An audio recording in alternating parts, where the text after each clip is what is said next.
listen for you. You're watching Fox 4 News at 10. Charges in the murders of two prostitutes whose bodies were dumped on the side of the road in Clay County. That is first at 10.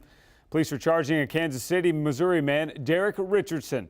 Fox 4's Gia Vang is reporting on why law enforcement agencies say they believe they've stopped a potential serial killer.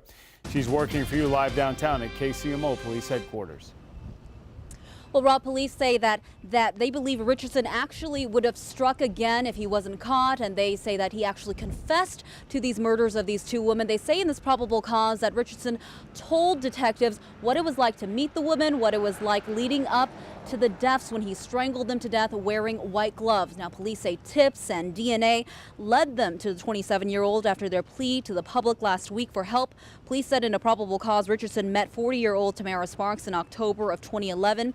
They say Sparks was working the streets when Richardson picked her up, took her back to his duplex off Northeast Wynn. That's where he told detectives Sparks began to perform sexual acts. He then strangled her and dumped her body off the side of the road in Clay County, pouring bleach on it. Now, in August 2012, police found the body of 23-year-old Nicolean Reed, also bleached, doused, and dumped in Clay County.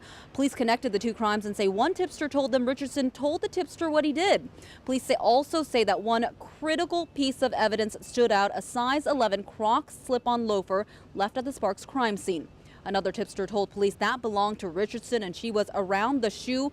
Police then matched her DNA with the one found on the shoe. Police say a witness says Richardson was infatuated with serial killers. They believe Richardson was targeting these women because he felt they were lesser than him. From him, that is part of the reason, yes, what they were doing. But I will refer back to what I talked about last Friday. And I think this is important to remember.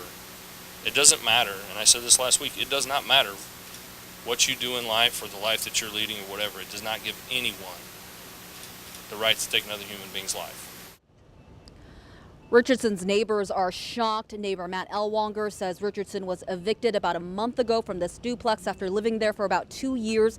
He says Richardson was cordial and lived there with a wife and child. Just to think that it was happening right next door and we didn't have any idea what was going on, it was pretty scary.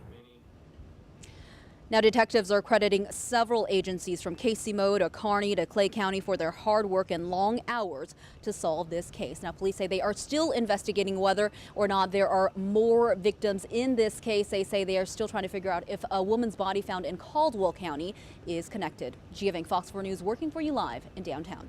All right, Gia, thanks for spelling it out for us tonight. Richardson faces 2 counts of murder and 2 counts of abandoning a corpse. He's being held on a $2 million bond. An arraignment date has not yet been scheduled.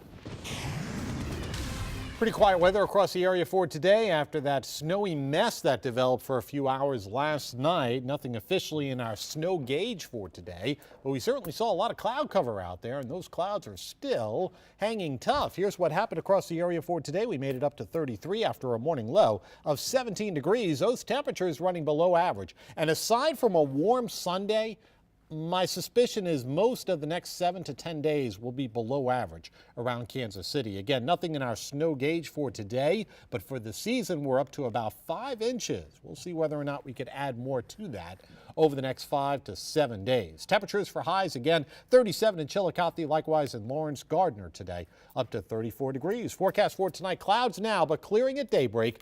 Temperatures dropping down to 25 to kick off your Sunday. So a little frosty, but a fast warm-up. We'll talk about how warm coming up in weather in just a few minutes. Rob. All right, Joe, thanks. 9 months ago on Mother's Day morning, Harry Stone was jogging along Blue Ridge Parkway. A car pulled up next to him and someone inside shot and killed him. Police still haven't made an arrest, but Stone's family and friends aren't giving up hope the shooter will be brought to justice. This morning, Harry Stone's friends hosted a fundraising breakfast at Ascension Lutheran Church. They're trying to raise money to put toward a reward fund, which is currently $20,000. Stone's wife believes there are people out there who know what happened. She wants them to take a cue from Harry's favorite saying and do the right thing. Do the right thing is what Harry always said.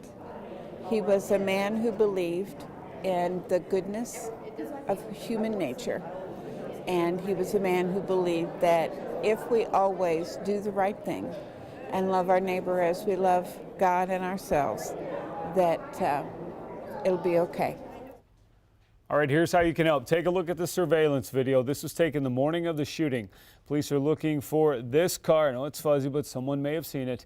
If you have any information, you're asked to call the TIPS hotline at 816-474-TIPS. Again, that reward is now more than $20,000. Well, a lot of sportsmen in the metro are all after the same prey. They're on the hunt for a man who they trusted with their trophies, but who has now disappeared. It's a Fox 4 Problem Solver exclusive, and we'll have it for you Monday on Fox 4 News at 9 o'clock, right after the following. Well, a man is dead tonight, and police in Kansas City, Kansas are trying to figure out if slick roads played a factor. Fox 4's Sharita Hutton joins us now with the latest.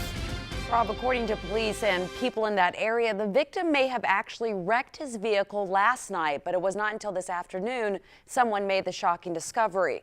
A husband and wife on their way to get some hay said they looked down in a creek and saw the wrecked truck upside down right there along Leavenworth Road. They then discovered a person was still inside. We are also learning that the family of the victim actually notified police last night, saying that they were concerned about their family member who did not return home. The position of the vehicle is really outside of the roadway. If you're paying attention to the road itself, you wouldn't have noticed it. Now, it took crews over an hour to finally get that truck out of the creek since it was so far down in it. Now, the victim's wife did show up at the scene only to find out the tragic news that she had lost her husband. Police still say it may be days before they release his name. Sharita Hutton, Fox 4 News, working for you. Thanks, Sharita. And lots of accidents after last night's snow will show you the mess on the roads.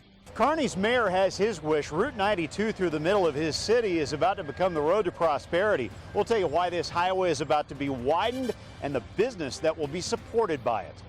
Things quiet out there now, but winter is not done yet with this part of the country. We'll come back, talk to you about our next storm coming up when Fox 4 News at 10 returns.